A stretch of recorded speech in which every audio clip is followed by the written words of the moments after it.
గుడిలోకి వెళ్ళిన దగ్గర నుంచి గుడిలో నుంచి బయటకు వచ్చిన దాకా బయట నిండా ఉంటే మహాలక్ష్మిలాగా ఉంటారు, మీరు అమ్మతరులా ఉంటారు, సాక్షాత్ లలితా పరమేశ్వరులాగా ఉంటారు.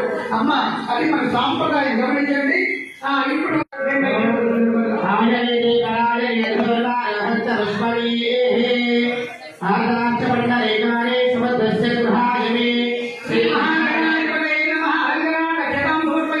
పుష్పాలు తీసుకోండి. పుష్పాలు ఇలా ఇలా వేస్తూ ఉండాలి. ఇంకా విసిరేయకూడదు, చూసి పెట్టుకోండి. దేవుడికి వేసేటప్పుడు ఇలా వేయాలి, ఇలా వేయాలి. ఇలా వేస్తే మనం పరిపూర్ణంగా మనస్ఫూర్తిగా తీసుకుంటాం. ఇలా ఇస్తే ఇసిరేసినట్టు అనమాట. అందుకని గమనించండి. మీకు అందరికీ తెలుసు, కానీ నేను చెప్పాలని చెప్తున్నాను అంతే.